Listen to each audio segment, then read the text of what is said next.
భావతరంగాలు audio స్టోరీస్కి స్వాగతం పలుకుతూ ప్రియమైన స్నేహితులతో మీ పద్మావతి. స్నేహితులు, ఈరోజు నేను మీకు వినిపించబోతున్న కథ నిర్ణయం. ఈ కథను రచించిన వారు డాక్టర్ మందా భానుమతి గారు. ఇక కథలోకి వెళదాం. నిర్ణయం కథ. అరుణకి ఆ రాత్రంతా నిద్ర పట్టలేదు. గంట గంటకి లేచి గడియారం కేసి చూస్తూనే ఉంది. తెల్లారితే కార్తీక్ అమెరికా ప్రయాణం. 6 నెలల క్రితం కూడా ఇలాగే రాత్రంతా నిద్రపోకుండా కూర్చుంది. కాకపోతే అప్పుడు కార్తీక్ కూడా నిద్రపోలేదు. అంతేకాదు, అన్నం తినకుండా విసురుగా గదిలోకి వెళ్ళి తలుపేసుకున్నాడు. మండుతున్న కళ్ళని నులుముకుంది. అరుణ, శేఖర్లకి 3 అబ్బాయిలు. Shekhar chartered accountant, private practice. పెద్దవాడు శ్రీనివాసు డాక్టరు. శ్రీనివాస్ చదువగానే అమెరికాలో ఉంటున్న మేనత్త కూతురు సుజాతని పెళ్లి చేసుకుని అమెరికా వెళ్ళిపోయాడు. రెండోవాడు సుందర్ ఇంజనీరింగ్ అయ్యాక అన్నగారి ప్రోద్బలంతో తను కూడా వెళ్ళిపోయాడు. తనతో పనిచేసే అల్పన అనే బెంగాలీ అమ్మాయిని పెళ్లి చేసుకున్నాడు. పెద్ద పిల్లలిద్దరూ దూరంగా ఉంటున్నారు. వీడినైనా మన దగ్గర ఉంచేసుకుందాం శేఖర్ ఎప్పుడూ అంటూ ఉంటాడు. అందుకే ఇంటర్ అవ్వగానే సీఏలో చేర్పించారు. కార్తీక్కి అమ్మ దగ్గర చాలా గారాబం. ఏది కావాలంటే అది ఎప్పుడు పడితే అప్పుడు సాధించుకునేవాడు. చిన్నప్పటి నుంచి చాలా తెలివిగా అన్నింట్లో ముందుండేవాడు కార్తీక్. సీఏ పరీక్షలు కూడా మొదటి ఛాన్స్లోనే పాస్ అయిపోయాడు. అది చూసి సుందర్ వచ్చినప్పుడు నూరిపోశాడు. నువ్వు కూడా వచ్చేరా, మంచి యూనివర్సిటీలో ఎంబీఏ చేసావంటే స్కై ఈజ్ ద లిమిట్, ఇక్కడేం ఫ్యూచర్ ఉంది అన్న మాటలకి కార్తీక్ ఆలోచనలన్నీ మారిపోయాయి. నీకు వెతుకుదామన్నా ఎక్కడా దుమ్ము కనిపించదు తెలుసా. పైగా ప్రతి సిగ్నల్ లైట్ దగ్గర ఈ బెగ్గర్స్ ఏంట్రా బాబు, కారు డోరు తీసామంటే కంపు. హాయిగా వచ్చేయ్, కళ్ళు పెద్దవి చేసుకుని అన్నచేత మరీ చెప్పించుకుని విన్నాడు అమెరికా విశేషాలు. అంతే, అప్పట్నుంచి మొదలుపెట్టాడు ఆర్గ్యుమెంట్లు. అన్నలిద్దరినీ ఏం అనకుండా పంపించారు. నా దగ్గరికి వచ్చేసరికి ఇందుకింత నసా, మీకు ఎలాగైనా నన్ను ఇక్కడే ఉంచేయాలని. I don't want to slot here. మీ కంపెనీ కోసమని నా కెరీర్ పాడు చేసుకోవాలా? కార్తీక్కి దూకుడు ఎక్కువ. అరుణకి కన్నీళ్ళు వచ్చేశాయి. నిన్ను వదిలి నేను ఉండలేనురా బాబూ. అవును, నా కర్మ కొద్దీ ఆఖరి కొడుగ్గా పుట్టాను. కాళ్ళు నేలకేసి తంతూ కంచం నెట్టేసి వెళ్ళిపోయాడు. ఆ రోజు రాత్రి కూడా ఇలాగే కూర్చుంటే శేఖర్ సముదాయించాడు. పిల్లల్ని కనీ పెంచడం వరకే మన వంతు. వాళ్ళ మీద ఏం ఆశలు పెట్టుకోకూడదు. ఒకవేళ బలవంతం మీద ఉంచినా వాడికి ఇంట్రెస్ట్ ఉండదు. అయినా మనిద్దరం ఒకరికి ఒకరం. ఇప్పుడైనా ఏకాంతాన్ని ఎంజాయ్ చేద్దాం. నవ్వించడానికి ప్రయత్నించాడు. రాత్రంతా అరుణ వెక్కుతూనే ఉంది. నీకున్న హాబీస్ని డెవలప్ చేసుకో. పెయింటింగ్ క్లాస్లో చేరు. ఆర్ఫనేజ్లో వాలంటీర్ పని చెయ్యి. శేఖర్ సలహా ఇవ్వబోయాడు. అవును, నేను ఆర్ఫన్నే, అందుకే ఆర్ఫనేజ్ నిష్ఠూరం. కాదు అరుణ, మనం చేయగలిగింది ఏం లేనప్పుడు సర్దుకోవాలి కదా. వాడెలాగో వెళతాడు, సంతోషంగా పంపుదాం. సరే, మీ ఇష్టం. అరుణ అటు తిరిగిపోయింది. అంతా శేఖర్ తప్పే అయినట్లు. మరునాడు పొద్దున్నే శేఖర్ కార్తీక్ని పిలిచి చెప్పాడు. అంత ఎంతూసియాస్టిక్గా ఉన్నావు కదా, అలాగే కానీ. Thank you dad. అరుణ పిలుస్తున్నా వినిపించుకోకుండా ఎగురుకుంటూ వెళ్ళిపోయాడు. గొడ్ల నీళ్లు కక్కుకుంటూ వంటింట్లోకి వెళ్ళి గిన్నెల మీద చూపించింది ప్రతాపం. కంట్రోల్ చేసుకో. ఇప్పుడు ప్రతి ఇంట్లోనూ ఇలాగే ఉంది పరిస్థితి. అయినా మనం ఊరు వదిలి రాలేదు. అలాగే మన పిల్లలు దేశం వదిలి వెళతారు. శేఖర్ సర్ది చెప్పి ఆఫీస్కి వెళ్ళిపోయాడు. ఆ రోజు ఎలా తెల్లారకూడదనుకుందో ఆ రాత్రి కూడా అలాగే అనుకుంది. కానీ కాలం ఆగుతుందా? మమ్మీ, కార్తీక్ అప్పుడే లేచి తయారై సూట్ కేసులు దొర్లించుకుంటూ వచ్చేశాడు. ఇప్పటినుంచినా? అరుణ కళ్ళు నులుముకుంటూ లేచింది. 7 అయింది మమ్మీ. 8 కల్లా ఎయిర్పోర్ట్లో ఉండాలి. గబగబా వెళ్ళి శేఖర్ని లేపి మొహం కడుక్కుని కాఫీ కలిపింది. టిఫిన్ చేద్దామనుకుంటుంటే కార్తీక్ అన్నాడు, ఇప్పుడేం వద్దులే మమ్మీ, ఫ్లైట్లో తింటాలే. చాలా హుషారుగా ఉన్నాడు. అరుణ మూడ్ని గమనించే స్థితిలో లేడు. పద, ఎయిర్పోర్ట్కి వెళదాం. శేఖర్ కారు తీసి అన్నాడు. నేను రాను, ఇక్కడి నుంచే వీడ్కోలు చెప్తా. అరుణకి ఎయిర్పోర్ట్కి వెళ్ళడం ఇష్టం లేదు. అక్కడ బస్ డిపో కంటే ఎక్కువ రష్ ఉంటుంది. అదీ కాక పిల్లల్ని దింపి ఒంటరిగా ఇంటికి రావాలంటే మనసు కలుక్కుమంటుంది. Okay mummy, take care. సామాన్లు పెట్టేసి ఒక్క గెంతులో కారులో కూర్చున్నాడు. కార్తీక్. శ్రీనివాసు, సుజాతలు యూనివర్సిటీలో కాంపస్లో తీసుకున్న 2 బెడ్రూమ్ అపార్ట్మెంట్లోనే కార్తీక్ కూడా ఉంటున్నాడు. కార్తీక్ రాగానే ఇద్దరూ వెళ్ళి రిసీవ్ చేసుకుని శేఖర్ చెల్లెలింటికి తీసుకెళ్లారు. సినిమాల్లో చూపించే అమెరికన్ డ్రీమ్ హౌస్లా ఉంటుంది వాళ్ళ ఇల్లు. 2 రోజులున్నాక కాంపస్లో శ్రీనివాస్ ఇంటికి వచ్చేశారు. అత్త ఇంట్లోనే ఉండొచ్చుగా, పైగా వదినికి అలవాటే కదా. ఇరుకు అపార్ట్మెంట్లో తన పెద్ద సూట్ కేసుని గదిలో సగం పరిచి అడిగాడు కార్తీక్. ఇక్కడ చదువుకునే పిల్లలు ఇండిపెండెంట్గా ఉంటారు, అయినా పెళ్ళిళ్ళు అయ్యాక పుట్టింట్లో ఉంటారా ఎవరైనా అంటూ శ్రీనివాసు హాస్పిటల్కి వెళ్ళిపోయాడు. కార్తీక్ సూట్ కేసులో సామాన్లని క్లాజెట్లో అడ్డదిడ్డంగా పడేసి సూట్ కేసుని లివింగ్ రూమ్లో పెట్టాడు. వెనకాల బాల్కనీలో ఉన్న స్టోర్ రూమ్లో పెట్టమని తాళాలిచ్చింది సుజాత. స్టోర్ రూమ్ తలుపు తీసి ఆశ్చర్యంగా చూశాడు కార్తీక్. అంతా నిండిపోయి ఉంది. సుజాత వచ్చి అన్నీ తీయించి చాకచక్యంగా ఈ సూట్ కేసును కూడా ఇమిడిపోయేలా సర్దించింది. కార్తీక్, ఈ గ్లాసు ఇక్కడ ఎన్ని రోజులుంటుంది? అసైన్మెంట్కి ప్రిపేర్ అవుతున్న కార్తీక్ తలెత్తి చూశాడు. కార్తీక్ వచ్చి నెల అయింది. శ్రీనివాసు అసహనంగా లివింగ్ రూమ్లో ఉన్న ఎండిపోయిన కాఫీ గ్లాస్ కేసి చూపించాడు. అది మొన్న రాత్రి కార్తీక్ నిద్ర ఆపుకోవడానికని కాఫీ కలుపుకుని తాగింది. కార్తీక్కి ఏం మాట్లాడాలో తెలియలేదు. ఒకసారి అతని గదిలోకి వెళ్ళి చూడు, ఇంకా షాక్ అవుతావు. సుజాత వెనకాలే వచ్చింది. శ్రీనివాసు కార్తీక్ గది తలుపు తీశాడు. కార్తీక్ లివింగ్ రూమ్లో ఎందుకు చదువుకుంటున్నాడో గది చూడగానే అర్థమైంది. ఒక మూల అరటిపండు, నారింజ పండు తొక్కలు, ఒక మూల 1/2 డజన్ ప్లేట్లు, 3 రోజుల నుంచి అన్నం తినేసి పడేసినవి, ఒక మూల కాఫీ గ్లాసులు, మంచం మీద 1/2 డజను జతలు విప్పిన బట్టలు, ఒక షూ తలుపు దగ్గర, ఒక షూ క్లాజెట్ దగ్గర. తలుపు తీయగానే గుప్పును కొట్టింది. మాసిపోయిన బట్టలు, ఎండిపోయిన ఎంగిలి పళ్ళాలు, కుళ్ళిపోయిన తొక్కలు అన్నీ కలగలిపిన కంపు.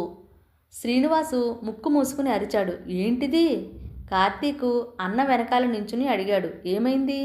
ఈ గది ఎలాగైనా ఉండేది? అదే నేను అనుకుంటున్నాను. ఇంకా కూర్చోవడానికి లేక హాల్లో కూర్చుంటున్నాను.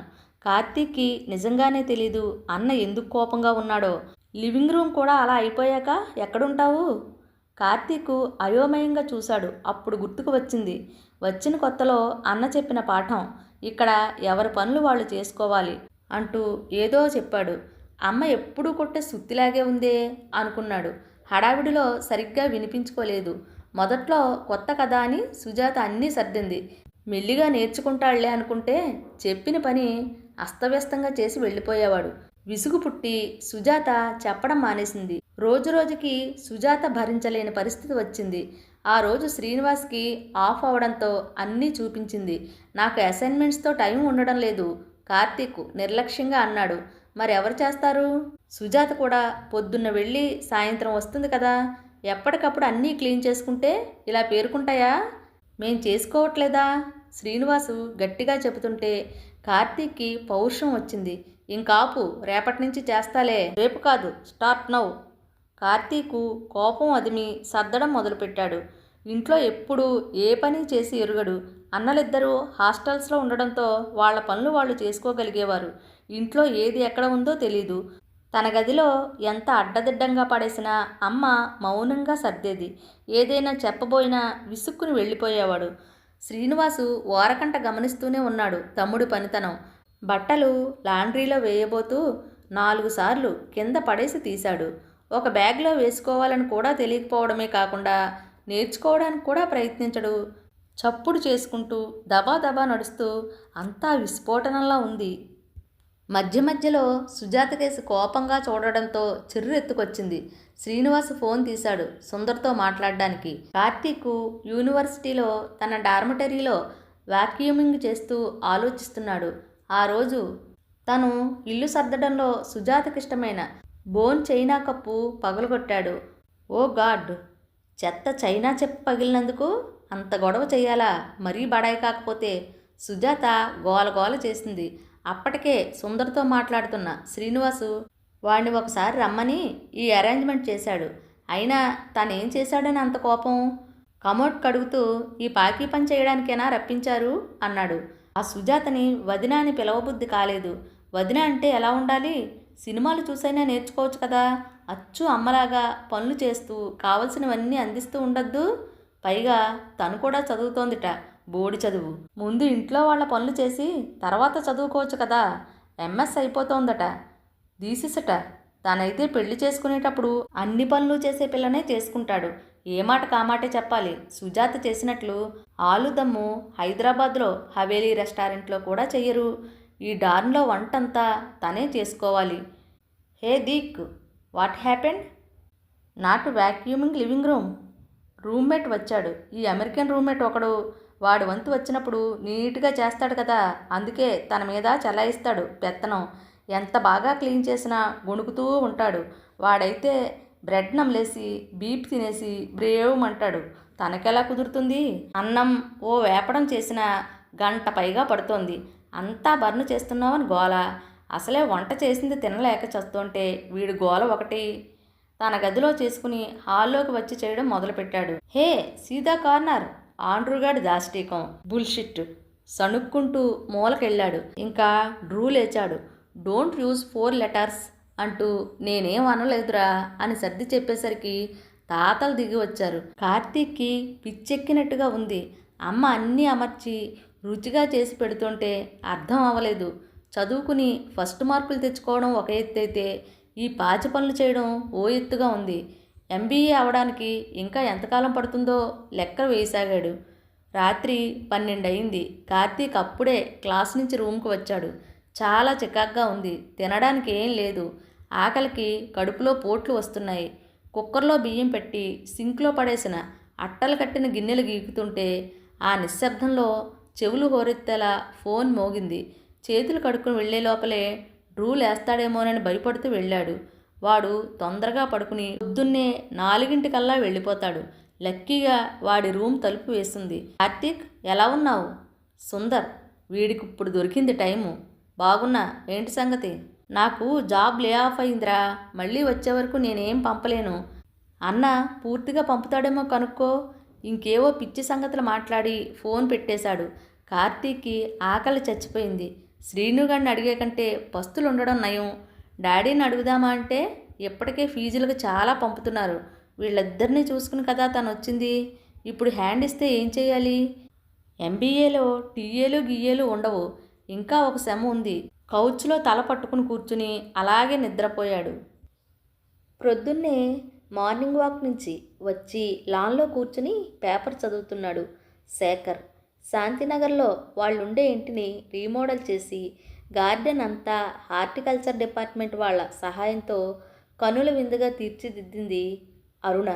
కార్తీక్ వెళ్ళిన 3 ఏళ్లలో శేఖర్ ప్రాక్టీసు చాలా పెరగడమే కాకుండా అతను ఒక ఫ్రెండ్తో కలిసి మొదలుపెట్టిన ఫైనాన్షియల్ కన్సల్టెన్సీ బాగా లాభాలు సంపాదించింది. అరుణ తనకి ఇదివరకు ఎంబ్రాయిడరీ మీద ఉన్న అభిరుచితో అమీర్పేటలో ఒక బొటిక్ తెరిచింది. అరుణ చేసే డిజైన్లు బాగా పాపులర్ అయ్యాయి. ముఖ్యంగా సాఫ్ట్వేర్ ఇంజనీర్లకి డిగ్నిఫైడ్గా, కంఫర్టబుల్గా ఉండే డ్రెస్సులు బాగా ప్రాచుర్యం పొందాయి. ఆ కలర్ కాంబినేషన్స్ ఇంకెక్కడా దొరక్కపోవడంతో ప్రతి డ్రెస్సు ప్రత్యేకంగా ఉండడంతో అరుణ బొటిక్ ఎప్పుడూ కిటకిటలాడుతూ ఉంటుంది. అందులో ఖరీదు కూడా ఎక్కువ పెట్టడంతో అరుణ బొటిక్లో డ్రెస్ కొనడం ఒక ప్రెస్టేజీ అయిపోయింది. అరుణ 2 కప్పుల కాఫీ తెచ్చి శేఖర్కి ఒకటి ఇచ్చి తనొకటి తీసుకుని పక్కన కుర్చీలో కూర్చుంది. ఇంతలో గేటు ముందు కారు ఆగిన శబ్దం వినిపించింది. పొద్దున్నే ఎవరొస్తారా అనుకుంటూ లేద్దామా అనుకునేలోగానే పొద్దున్న ఎండలో పొడుగ్గా ఉన్న ఆకారం నీడ వాళ్ళ కుర్చీల ముందు పడింది. వెనక్కి తిరిగి చూసేలోగా కార్తీక్ వచ్చి కాళ్లకు దండం పెట్టి ఎదురుగుండా నించున్నాడు. సంభ్రమంతో చూస్తోంది అరుణ. కొంచెం ఎత్తు పెరిగి కొద్దిగా లావయ్యాడు. వస్తున్నట్లు చెప్పలేదే అనుకుంటూ శేఖర్ లేచి వెల్కమ్ సన్ అంటూ లోపలికి తీసుకెళ్లాడు. అరుణ వెనకాలే వెళ్ళింది. డాడీ, మీ ఆఫీస్లో నాకు జాబ్ ఇస్తారా? కార్తీక్ మాటలకి ఆశ్చర్యానందాలతో నోట్లో మాట రాలేదు శేఖర్కి. అదేంటి నాన్న, నువ్వు పార్ట్నర్ అవ్వచ్చు కదా? లేదు డాడ్, నన్ను ప్రూవ్ చేసుకొనివ్వండి, తర్వాత పార్ట్నర్షిప్ అన్నాడు కార్తీక్. తర్వాత మెల్లగా తన అమెరికా అనుభవాలన్నీ చెప్పాడు. ఒక విధంగా మంచే జరిగిందమ్మా. అమ్మ పక్కన కింద కూర్చుని ఆవిడ మోకాల మీద తల అంచి అన్నాడొకరోజు. కార్తీక్ తల నిమురుతూ వినసాగింది అరుణ. ఆ వేళ రాత్రి సుందరు ఫోన్లో మాట్లాడాక అంతా శూన్యంగా అనిపించింది. వద్దామంటే పౌరుషం అడ్డం వచ్చింది. మీ ఇష్టానికి వ్యతిరేకంగా వెళ్ళాను కదా, సగంలో వచ్చేయడం ఏమిటి? మిమ్మల్ని డబ్బు పంపమనడానికి మనసొప్పలేదు. అప్పటికే ఫీజులకి చాలా అవుతుంది కదా. ఎలాగైనా నా సత్తా చూపించాలనుకున్నాను. కాంపస్లో నేను చెయ్యని పని లేదు. పిజ్జాలు సర్వ్ చేయడం దగ్గర నుంచి లైబ్రరీలో పుస్తకాలు మోసి షెల్ఫ్లో సర్దడం ఒకటేమిటి, ఏ పని దొరికితే ఆ పని. అందుకే చదువుకోవడానికి టైం లేక ఇంకో 6 నెలలు ఎక్కువ పట్టింది ప్రాజెక్ట్ వర్క్ కంప్లీట్ చేయడానికి. పని చేయడం ఎంత అలవాటైందంటే ఇప్పుడు ఊరికే కూర్చోవాలంటే విసుగ్గా ఉంటోంది. అంత పని ఇండియాలో చేస్తే బిలియనీర్ అవ్వచ్చనిపించింది. అంతేగాక మన కంట్రీలో వర్క్ చేస్తే ఎంతోమందికి జాబ్స్ ప్రొవైడ్ చేయవచ్చు కదా అనుకున్నాను. మంచి పని చేసావు నాన్న, నీకెక్కడ సంతోషంగా ఉంటుందనిపిస్తే అక్కడ ఉండు. అరుణకి కార్తీక్ వచ్చేసినందుకు చాలా సంతోషంగా ఉన్నా మరీ పొంగిపోలేదు. కార్తీక్ వెళ్ళాక ఒక రకమైన వైరాగ్యం పెంచుకుంది. తనకంటూ ఒక ప్రపంచం ఏర్పరచుకుంది. మన్నాడు పోర్ట్ ఐకాన్ కారులో వెనకాల కూర్చుని ఆఫీస్కి వెళ్తూ ఎకనామిక్ టైమ్స్ చదువుతూ అనుకున్నాడు కార్తీక్. మంచి నిర్ణయం తీసుకున్నా, దిస్ ఈజ్ మై ప్లేస్ అని. స్నేహితులు, కథ చాలా బాగుంది కదా. ఏది ఏమైనా కథలో చివరి మలుపు మనకి బాగున్నప్పటికీ కూడా పిల్లల మీద పూర్తిగా ఆశలు పెంచుకోకూడదని కథలో విషయం చెబుతోంది కదా. మరి నేను వినిపించిన కథలు నచ్చితే లైక్ చేయండి, షేర్ చేయండి, సబ్స్క్రైబ్ చేసుకుని నన్ను ఎంకరేజ్ చేయండి. మరెన్నో మంచి మంచి కథలతో మిమ్మల్ని అలరిస్తానని మాటిస్తూ మీ పద్మావతి. ఇక ఉంటానండి, సెలవు మరి.